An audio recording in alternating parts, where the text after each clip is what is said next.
So over to you, Dr. Trimble. Just to say that recalibrating academic freedom at FCCU, over to you. And I am so happy to be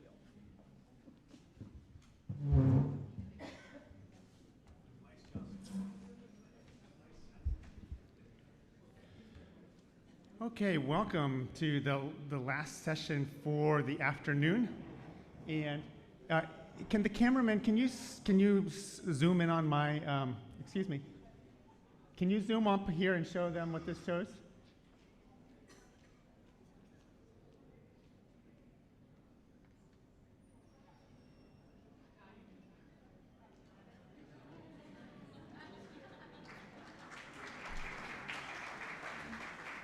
Academic freedom is really important to me, and so I insisted that we have to have a session on this as a community. And it reminded me in the last session why this is so important. So I have read all of Nechi's findings, etc., and I was surprised at this statement that Dr. Ghani highlighted from the brief. I did not see that in their report. But we are free to disagree on the reading of the same report. Sure, we are not perfect. Sure, there's issues that we can become better at, but I'm not quite as sure that Nechi thought we were as terrible as the brief summarized. But this is academic freedom. People are allowed to express their opinions, and we want to have a community where that is possible. Okay. Nechi has a standard, and they're coming out with some new standards, and there's the proposed new standard on academic freedom reads as such. Institutions protect and foster academic freedom for all faculty. It is the responsibility of each institution to develop and make public its policies related to academic freedom. And so along these lines, it's important for us to not just have a statement, but actually have some time as a faculty to talk about it, to process it, to see what this is going to look like. And so, as many of you will remember, in the May meeting of May 8th, in the previous academic council, we passed the academic, we reaffirmed the one that actually had been passed by the academic council back in 2015. And so it wasn't a new statement to us. And that statement is based on let me just mention real quickly, in the academic brief, and I would like you to take that out right now, the brief for this afternoon's session on academic freedom. So it looks like this, and it says exactly what you would expect, Recalibrating academic freedom at FCCU. And so at the back of this brief then is our statement of academic freedom. And it'll be very helpful for each of you to have that in front of you today as we are going through this session. And so on that, it starts on the second to last page where it says Academic Freedom, Annexure B2. And so this is actually taken from the proposal that was presented to the Academic Council on May 8th. And many of you will recall that we actually amended it on the floor to change a little bit of the language in terms of the opening statement about in the preamble. But in this statement of academic freedom, you'll see on the bottom, so I'm looking on page 4, at the bottom of the page it says Statement of Academic Freedom. 1, Foreman Christian College teachers are entitled to full freedom in research and in the publication of results. And so the first paragraph about this has to do with research, freedom for research. The second paragraph has to do with teaching and the freedom to in the classroom to teach.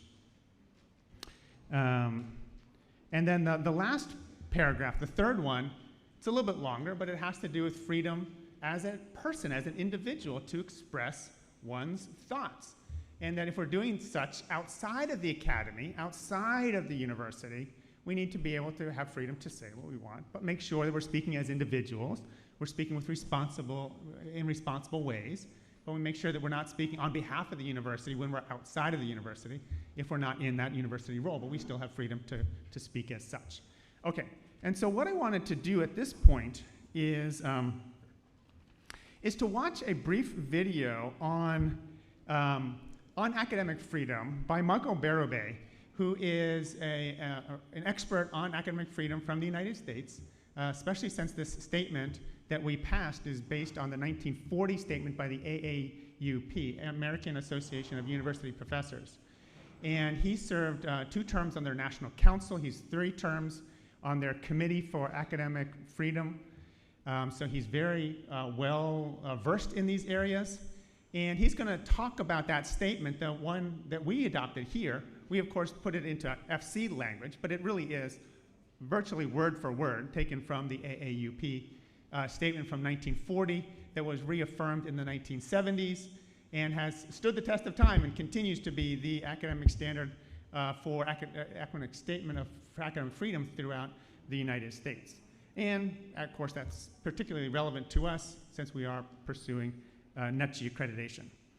And so after we watch the video where he will unpack these 3 paragraphs that we have in front of us, then we'll have some scenarios and we'll work together at tables so we can talk about these scenarios and say what are sort of the limits, what are the boundaries of that.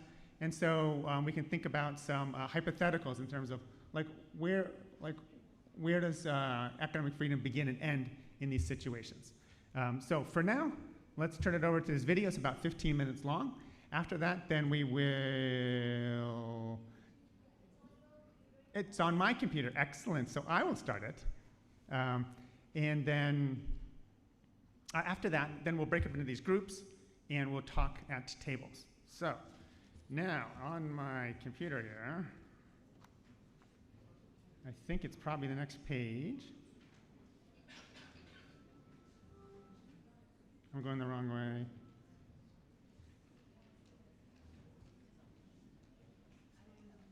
That looks good.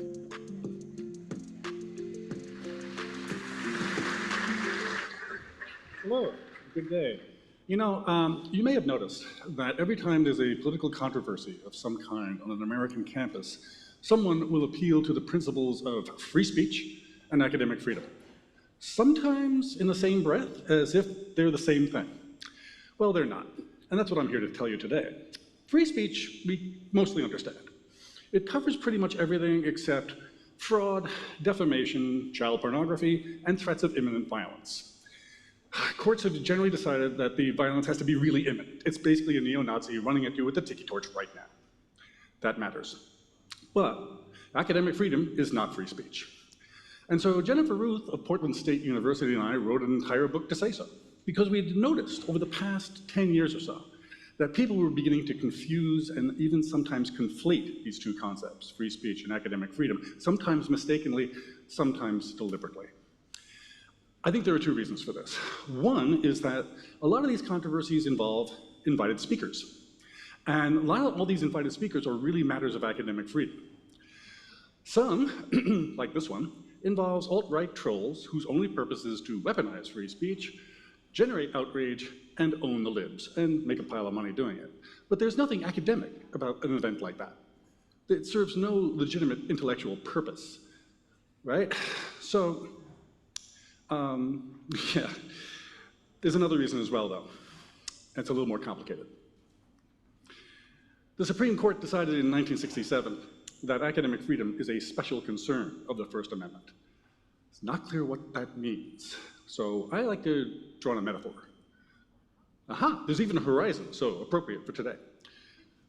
Free speech is an ocean. It's huge, it's deep, it's vast. Academic freedom is a ship on the ocean. It won't work without the ocean, but it is distinct from it. Okay, well, who exactly is on this ship? That's a crucial question, and the courts are all over the place on answering it.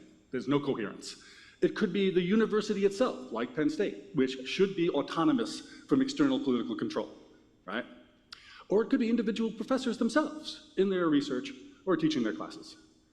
Or it could be a collective right of professors as a whole, which is a more nebulous concept. So let us go to the American Association of University Professors, an organization that actually defined the concept and continues to defend it and refine it today. Academic freedom has 3 components. The first is not terribly controversial. We're entitled to full freedom in research and in the publication of the results. I can only think of a couple of instances in which that causes trouble. One is when a corporation sponsors research and then doesn't like the results and tries to suppress it. The other involves, I would say, researchers in climate change. Michael Mann taught here for many years, and he was subject to constant political harassment, and now he's at UPenn, and he's been fighting back. So there, his right to publish his research and do his research has been challenged for quite some time. But usually this is not the case. What usually comes up more often is number two. Teachers are entitled to freedom in the classroom in discussing their subject, but they should be careful not to introduce into their teaching controversial matter which has no relation to their subject. This sometimes happens. And sometimes people read this as if it's trying to suppress controversy. So the AAUP, in 1970, interesting time, what had just happened? The 60s, interesting time for campuses. So the AAUP went back and did a gloss on this, and here's the interpretive comment. The intent of the statement is not to discourage what is controversial. Controversy is at the heart of the academic inquiry, but the entire statement is designed to foster. The passage serves to underscore the need for teachers to avoid persistently intruding material which has no relation to their subject. Okay, for me the key word there is persistently. Because if a professor makes a one-off comment about the events of the day or a tsunami or something, no harm, no foul. But persistent intrusion of irrelevant material, not covered by academic freedom. It's not carte blanche. The third thing involves college and university professors speaking as citizens. I'll get back to this one. It's tricky, and this is actually where most of the controversies occur. Thank you, medium formerly known as Twitter. But it happens whenever we speak not as professors, but as citizens. That is called extramural speech outside the walls of the academy.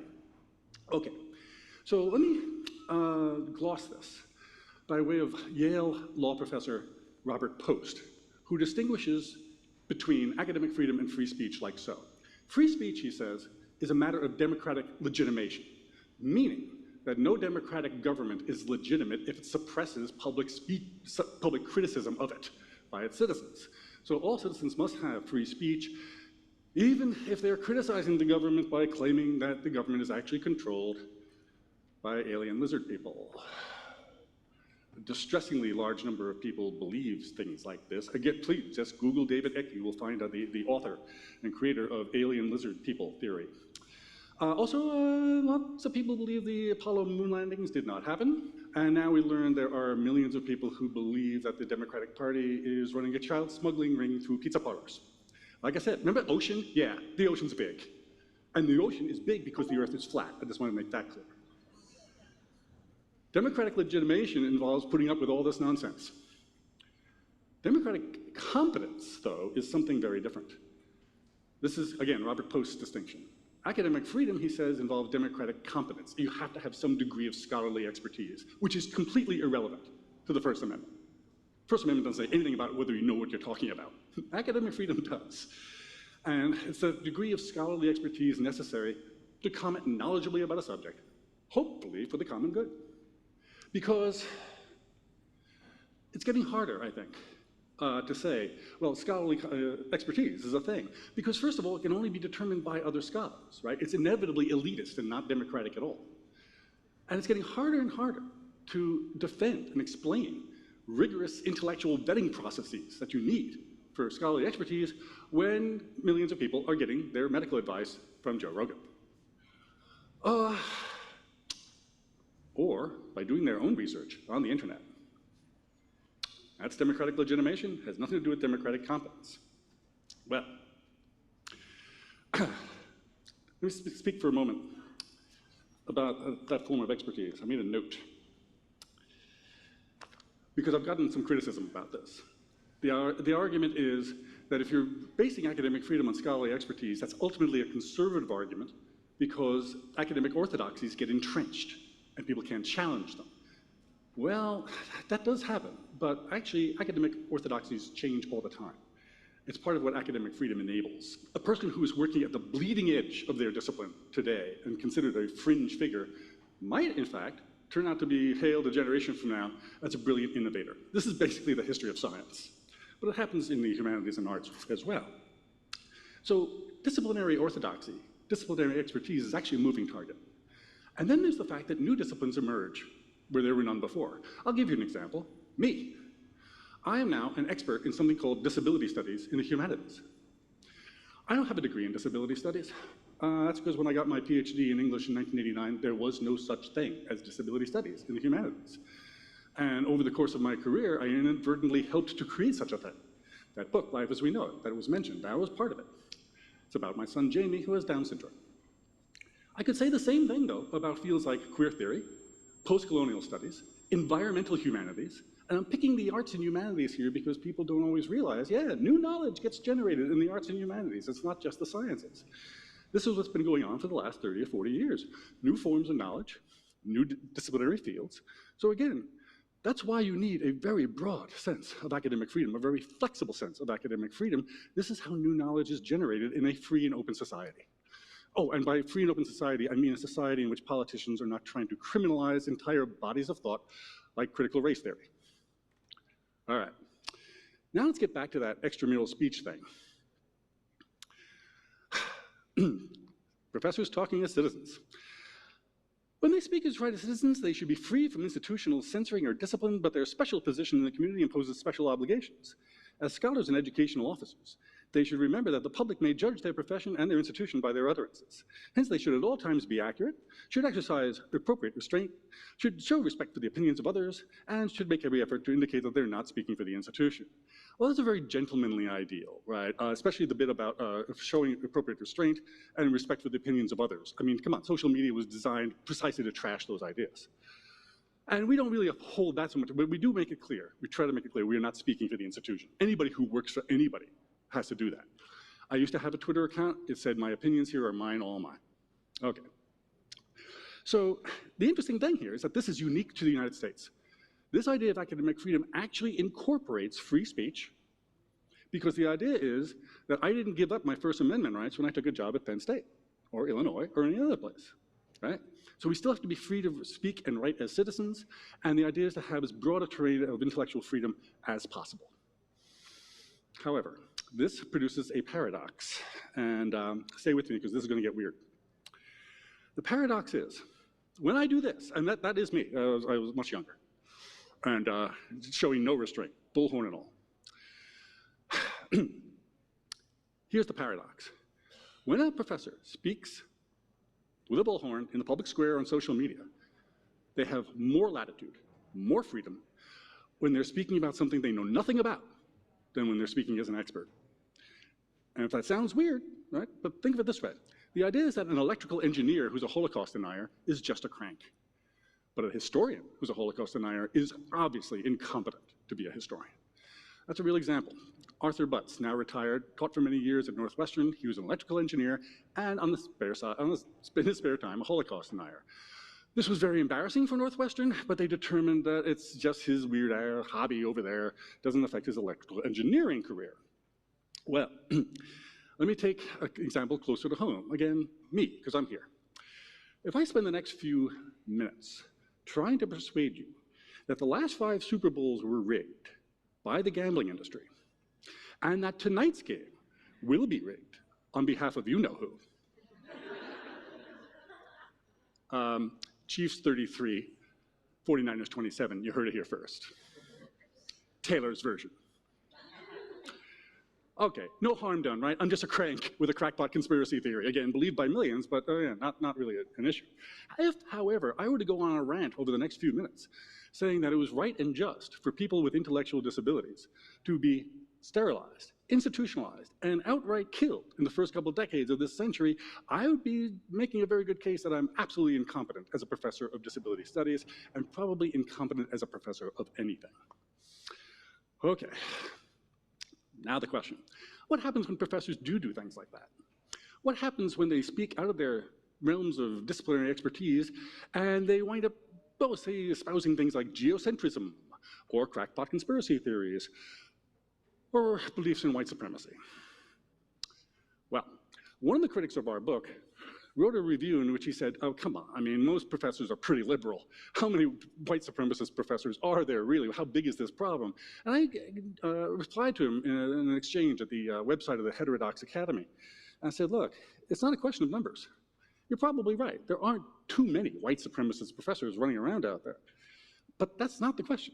The question is whether beliefs in white supremacy have any legitimate intellectual foundation. Spoiler alert, they don't.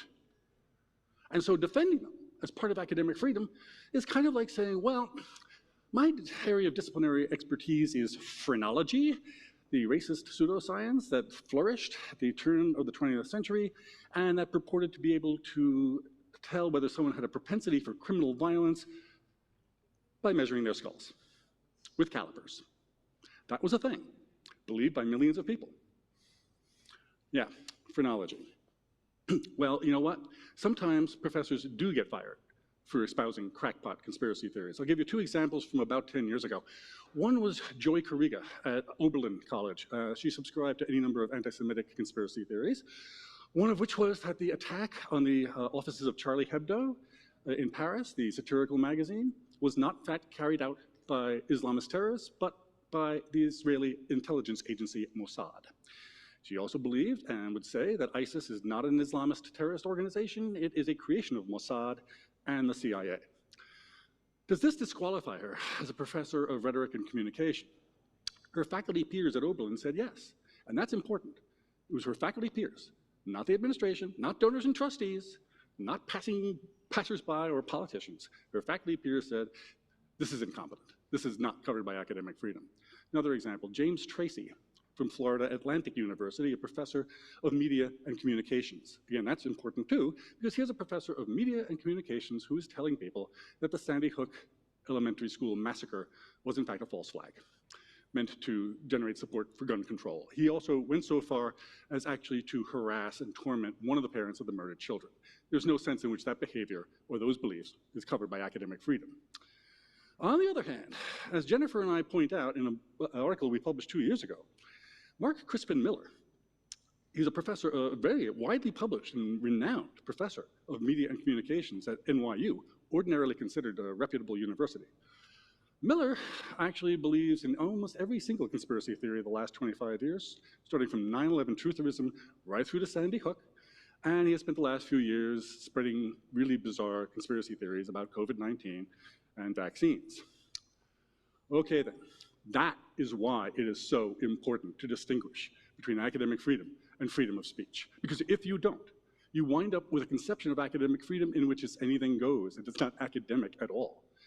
Now, not everyone considers beliefs in white supremacy to be part of racist pseudoscience that's now discredited, but that's exactly what they are. Those beliefs are part of that long history of beliefs that sort of came to a culmination in the first half of the 20th century and laid the groundwork for eugenics and genocide.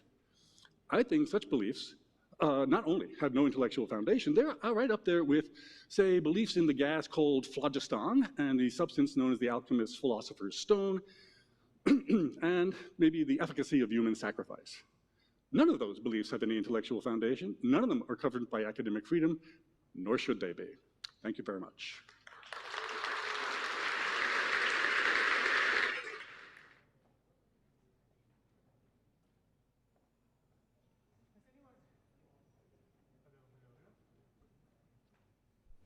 Push the button, okay. Has anyone here heard of Alexander von Humboldt? Yes, we have a number of Humboldt scholars here on campus, and he founded the Humboldt University of Berlin, and he was instrumental. He was probably the one person that we would point to who started this tradition in academia of academic freedom. And so it certainly is not an American thing. We have sort of inherited the beauty of that. But there's a long history to academic freedom. And so at this point, what I'd like to do is we're going to have some conversations around the tables.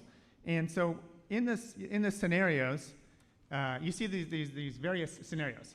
So let me read the scenario, and then I'll turn it over to you. There's some questions there that you can talk about as a table. I'll give you about 5 minutes to talk about it. What are some of your ideas? And then we'll pass the mic around. We won't have every table report out, but we'll have some of the tables report out some of the observations that you had as your table. And I see that some of you are not sitting at tables. Some of you are sitting at tables you don't like. For whatever reason, you are absolutely free to get up, to move around, and to switch to another table, or to not sit on the couch and actually join a table. And so we're not going to watch this again. Okay, so scenario number 1, off-topic speech overcoming pure academic speech. At Greenwood University, a liberal arts institution in Pakistan. So, okay, so this is fictional, like there is no such thing. And any similarity to any institution is coincidental and not intended whatsoever. Hello, good day. You know, No problem. We're not going to watch it again. Okay, so at Greenwood University, a liberal arts institution in Pakistan, Professor Dr. Asif Rahim delivers a lecture on neoliberalism and development in South Asia. During the Q&A session, a student asks about domestic factors contributing to Pakistan's economic challenges. Dr. Rahim responds by attributing economic stagnation to, quote, backwards cultural attitudes and criticizes certain religious practices as regressive. His comments, though brief, are perceived as dismissive and sweeping. Dr. Rahim's remarks rapidly spread across social media platforms without the complete academic context. This viral dissemination triggered strong reactions across campus. A conservative student group issued a formal condemnation, labeling his statements as anti-religious bigotry, while progressive students rallied to his defense by invoking principles of academic freedom and emphasizing the importance of challenging discourse. These opposed interpretations of the incident quickly escalated tensions, ultimately culminating in organized protests that disrupted campus activities and intensified debates about the boundaries of acceptable speech in academic settings. So at this point, go ahead and feel free to stand up, move around, join a table. If you're at a couch, I would encourage you to please stand up, join a table, and go ahead and have a conversation. You see the questions there on the sheet then for discussion, and after about 5 minutes, I'll bring us back together and we'll have a larger group conversation of this scenario. Thank you.